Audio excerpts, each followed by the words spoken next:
마지막 때 직무자 해야 할 일이라는 제목으로 하나님 말씀 선포하도록 하겠습니다. 우리는 종말의 시대를 살고 있습니다. 그렇죠? 그래서 이 시대를 우리가 어떻게 살아야 되는지에 대해서는 제가 여러 번 설교 말씀을 드렸습니다. 그런데 제가 이 시대에 우리 리더들이, 교회 중직자들이, 또 하나님의 종들이 어떻게 살아야 되는지에서는 우리가 많이 배우지 못했죠. 오늘은 이 시대, 이 종말의 시대에 하나님의 종들이 해야 될 일이 뭔지 한번 살펴보려고 합니다. 디모데서는 사도 바울이 정말 많은 그 서신과 이 글들을 남겼죠. 정말 서신서의 대부분 절반이 이상이 바울의 그 내용들이니까. 그런데 이 디모데에서는 바울의 정말 마지막에 디모데 전서가 있고 디모데 후서가 있죠. 그러니까 자기 아들 같은 디모데한테 에베소 사역을 맡기면서 목회를 잘하도록 격려하는 편지, 가르치는 편지를 쓴 게 이제 디모데서입니다. 그러니까 이걸 우리가 흔히 목회서신이라고 그러죠. 디모데 전후, 디도서 이런 걸 목회서신이라고 그럽니다. 그러니까 하나님의 종을 보내놓고 하나님의 종을, 이 목회를 어떻게 잘할 건가에 대해서 가르쳤던 그 편지들이거든요. 디모데 전서는 바울이 이제 첫 번째 잡혔을 때, 감옥에 있을 때 풀려나서 그 다음에 쓴 편지고, 이 디모데 후서는 두 번째 잠깐 풀려났는데 그때 당시에 이제 AD 한 66년경에 네로가 황제였죠. 이때 이제 로마의 대화재가 납니다. 자기가 불을 질러버렸어요. 불을 질러놓고 자기가 이제 황제가 미쳤나 보다 하고 이제 백성들이 다 황제한테 이렇게 공격을 하려고 하니까 누가 불 질렀다 그래요? 크리스천들이 불 질렀다고 이제 해버립니다. 예수쟁이들이, 예수 믿는 애들이 로마에 불을 질렀다 이렇게 해버리죠. 그러니까 그 타겟이 다 누구에게 가요? 미움의 타겟이 다 크리스천들이 갔던 겁니다. 그래서 그때 박해가 극도로 심했습니다. 아주 극도로 심했습니다. 이때 사도 바울이 다시 잡히죠. 잡혀서 AD 그 잡힌 그 다음에 67년경에 순교를 하게 됩니다. 그러니까 잡힌 그 순교하기 전해 정도, 66년경에 마지막으로 이 아들 같은 디모데에게 편지를 쓰는 겁니다. 그게 이제 디모데 후서, 그러니까 마지막 서신이에요. 그러니까 이 사도가, 한 명의 사도가 자기 일생을 평생 하나님 앞에 바치고 그 모든 영감 가운데 다 기록된 서신이에요. 그러니까 이게 굉장히 초기와 그 말기의 영성은 완전 달라요. 전도서 처음 시작할 때 영성과 부목사 때 영성이 같겠어요? 완전히 다르죠. 완전히 다릅니다. 이건 정말 달라요. 그러면 부목사 때 영성과 담임 목사를 시작하고 영성이 같을까요? 이것도 완전히 다릅니다.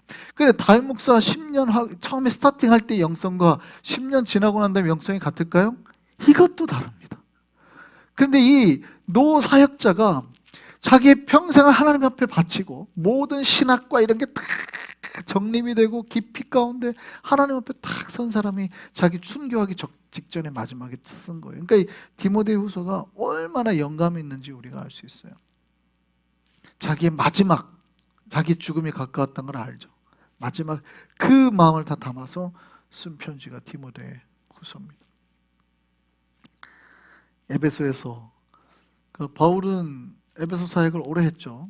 우리가 앞에서 말했던 두란노, 제가 잠깐 말씀드렸지만 바로 두란노 소원이 그 에베소에서 2년 동안 가르쳤단 말이죠. 예수 그리스도를. 그래서 에베소에서 굉장히 오랫동안 바울이 가르쳤죠. 근데 거기에 이제 디모데를 파송을 한 겁니다. 그 에베소 사역하고 있는 디모데에게 쓴 편지입니다. 자, 이렇게 박해가 심하고 이단과 혼돈이 가득한 시대에 목회자는 어떻게 사역을 하고 어떻게 하나님 말씀을 지키고 나아가야 하냐는 거죠. 우리의 종들은 하나님의 교회 이제 중직들, 리더들, 우리 여기 계신 분들 다 포함이 되죠. 우리는 무엇을 해야 하고 무엇을 가르쳐야 될까? 이것이 오늘 본문을 통해서 하나님께서 우리에게 주신 말씀이에요. 뭘 해야 될까요? 이렇게 박해가 심한 때라면 우리가 기억하시죠? 나라가 불타고 도시가 불타고 모든 사람들이 예수 믿는 사람을 죽여야 된다라고 말할 때, 예수쟁이들은 다 죽여야 된다라고 모든 분노가 크리스찬들에게 향하고 있어요. 이때 크리스찬들은 뭘 해야 될까요? 뭘 해야 될까요? 그거죠, 그거. 오늘날처럼 시대가 혼돈스럽고 이럴 때 우리는 과연 뭘 해야 될까? 오늘 본문에 뭐라고 말합니까? 놀랍게도 보통 우리가 이때 기도하자 그럴 것 같잖아요. 힘드니까 기도합시다. 근데 놀랍게 뭐라고 그래요? 오늘 본문에 뭐라고 그럽니까? 말씀을 전하라. 이게 굉장히 어려운 말씀입니다. 이런 박해 시대에 말씀을 전할 수 있어요? 지금 예수 믿는 사람이라고 하면 잡아서 죽이고 감옥에 넣는 시대예요. 그런데 말씀을 전할 수 있냐 이 말이죠. 말씀을 전한다는 건 뭐예요? 내가 예수쟁이입니다. 내가 크리스천입니다. 자기를 드러낸다는 거잖아요. 말씀을 전한다는 거는 말씀을 가르치고 복음을 증거한다는 뜻이니까 내가 예수 믿는다는 걸 드러낸다는 뜻이에요. 가능해요? 불가능해요? 불가능하죠. 잡히면 죽는 타임에 어떻게 말씀을 전해요? 그런데 그 말씀을 하시는 거예요. 그 말씀을 전하라고 하시면서 그 다음에 나온 말이 뭐예요? 우리 너무 잘 알고 있는 말씀이에요. 오늘 본문이 너무 유명하거든요. 말씀을 전하라. 너는 말씀을 전하라. 그 다음에 뭐라고 그래요? 때를 얻든지 못 얻든지 항상 힘쓰라. 여러분, 때를 얻든지 못 얻든지 항상 힘쓰라는 말씀이 어디에 나왔어요? 바로 이런 배경 하에 나온 거예요. 너는 말씀을 전파하라. 때를 얻든지 못 얻든지. 무슨 얘기입니까? 지금 하나님의 말씀 전하기 어려울 때라니까요. 말씀 전하면 감옥에 가는 때예요. 말씀 전하다가 순교당하는 때라고요.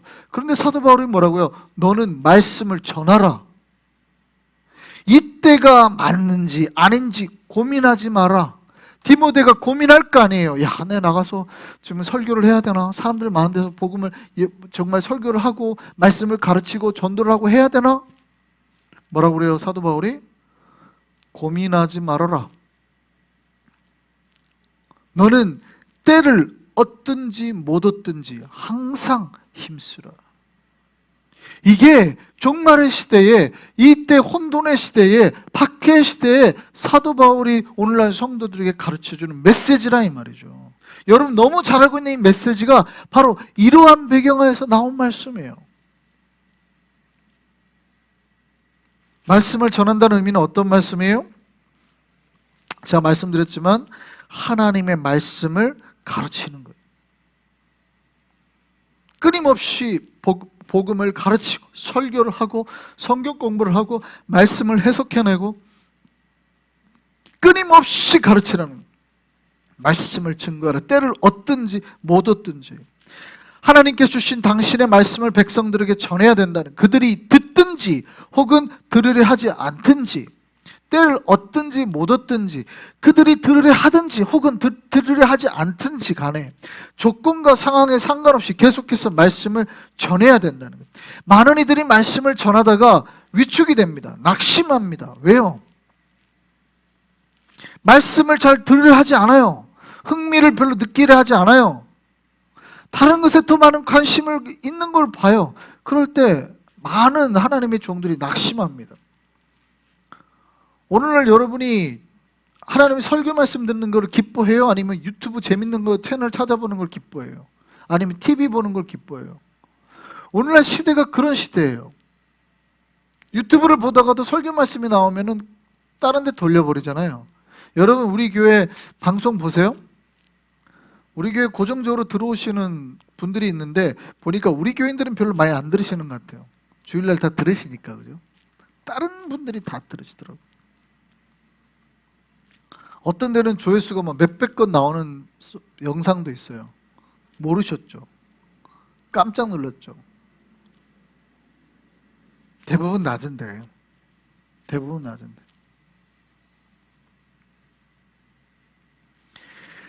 그런 것과 상관없이 우리가 교회에서 이제 설교 영상 오르잖아요. 그러면은 조회수 6건 이러면 제가 낙심이 될까요? 안 될까요? 낙심이 되죠. 우리 교인들이 지금 말씀에 대해서 이렇게 관심이 없나? 낙심이 될 수 있단 말이죠. 그런데 뭐예요? 그럴 때 저에게 주신 말씀이 그런 것과 상관없이 할렐루야. 근데 저에게만 해당이 될까요? 여러분들이 하나님의 말씀을 가족과 이웃들에게 증거하려고 할 때 그들이 때로는 더 재밌는 거를 보려고 하겠죠. 그러나 그런 것과 상관없이 기회를 얻고 말씀을 증거하라는 거죠.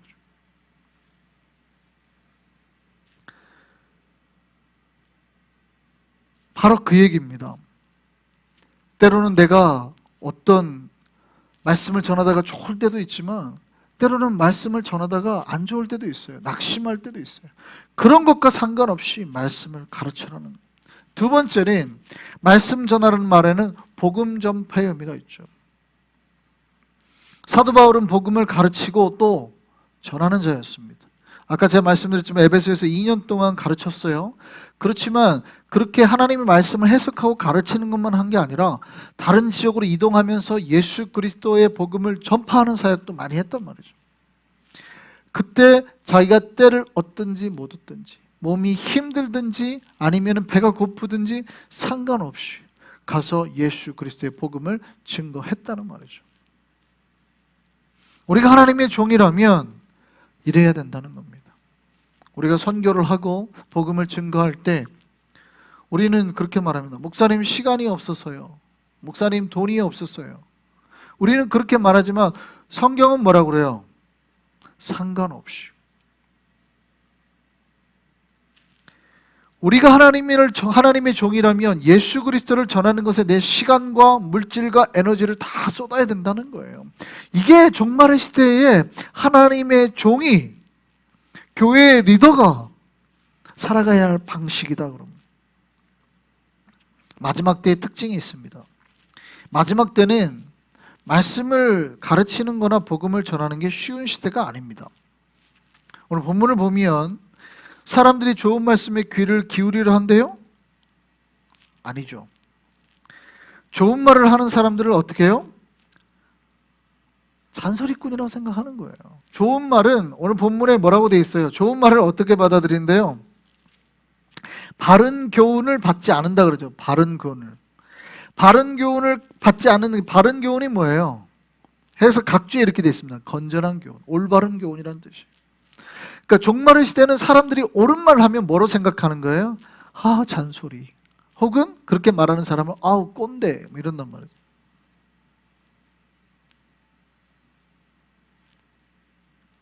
안 들으려고 한다는 겁니다. 좋은 말에는 귀를 기울이게 하지 않고 자신들의 뜻과 생각이 더 맞다고 생각하는 시대라는 거예요. 그렇게 하는 이유가 뭐예요? 귀가 가려워서. 이 시대는 귀가 자꾸 다른 거에 들려서 가려워요. 다른 말에 간질간질 들려. 그러니까 진리는 막혀 있고 다른 것에 귀가 확 뺏기는 거예요.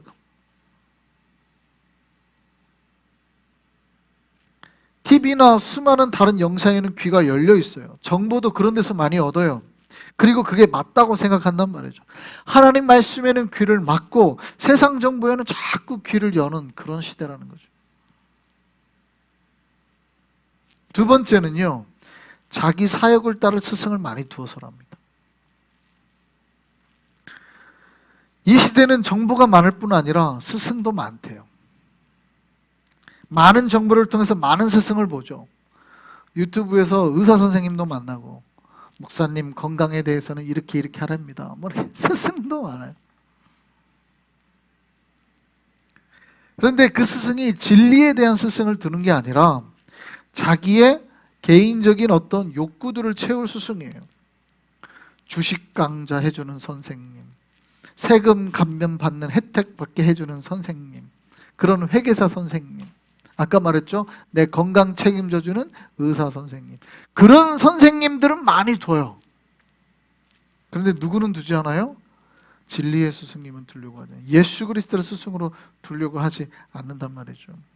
이 시대의 특징이라는 거예요. 오늘 본문이 말하는 게요. 분별해야 됩니다.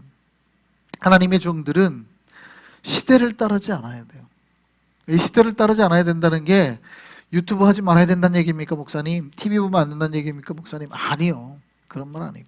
어떻게 그런 거 끊고 살겠습니까? 다 이용하고 살아야죠.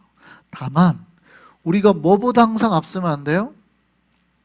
기도나 말씀, 진리보다 그런 것들이 앞서면 안 돼요. 하나님의 종들은 이 시대를 따르지 않고 진리의 푯대를 붙잡고 살아가야 하는 거죠. 그러면 이 종말의 시대에 하나님의 종으로 우리가 어떻게 행해야 될까? 오늘 본문에 이렇게 말합니다. 종말의 시대에 간 하나님의 종들아, 첫 번째, 모든 일에 신중해라. 두 번째, 고난을 받으라. 피하지 말고 고난을 받으라는 거예요. 세 번째 뭐예요? 전도자의 일을 해라. 그리고 직무를 다하라. 첫 번째가 뭐라고요? 모든 일에 신중하라. 두 번째요? 고난을 받아라. 그러니까 내가 하나님의 일을 하다가 고난받는 것을 피하려고 하지 말아라. 오늘날 많은 신자들이 고난받는 것을 싫어합니다. 그리고 고난을 안 받는 걸 하나님의 복이라고 생각해요. 목사님 무슨 고난을 받아요? 하나님 믿으면 고난을 안 받아요. 천만에죠. 기독교는 하나님께 주시는 고난에 스스로 뛰어드는 게 기독교죠. 이 고난이라는 건 아픔을 말하는 게 아니라 순종함으로 나에게 당하는 어려움이죠. 내가 기도하러 올 때 힘든 거, 내가 예를 들어 선생님을 할 때 힘들고, 이 모든 게 나에게 고난일 수 있잖아요. 물론 그 고난을 내가 고난으로 받아들이지 않을 뿐이지만 그 모든 고난을 스스로 받을 줄 알아는 거예요. 첫 번째 신중하라, 두 번째 고난을 받으라, 세 번째가 뭐예요? 전도자의 일을 감당해라. 그러니까 이 마지막에 이 시대는 우리가 하나님의 복음을 증거하고 말씀을 전하는 거에 교회가 정말 1순위로 생각해야 된다는 거예요. 그리고 마지막에 뭐예요? 각자 우리가 맡은 뭐를 다하라? 직무를 다하라. 내가 맡은 직무를 다하라. 집사는 뭡니까? 집사가 뭐예요? 하나님의 교회를 돌보고 관리하는 사람. 예를 들어서 와가지고 성전이 더러우면 청소하고, 정리가 안 돼 있으면 정리하고, 문이 열려 있으면 문을 잠그고. 그게 집사의 사명이죠. 집사. 하나님의 교회를 돌보는 일을 하는 사람이 집사예요. 권사는 뭐 하는 거예요?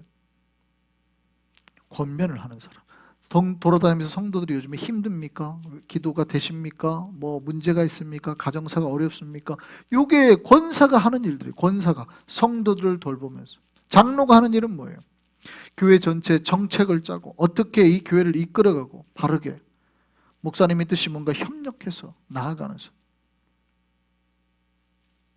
각자의 직무를 다하라. 내가 선생이면 선생으로, 직분자면 직분자로 자기의 직무를 맡은 바 다하라.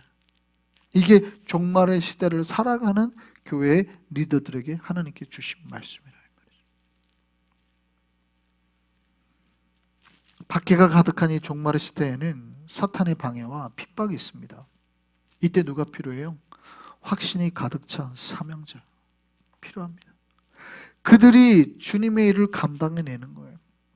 사명자는 박해에도 두려워하지 않고 말씀을 가르치고 전파해내는 겁니다.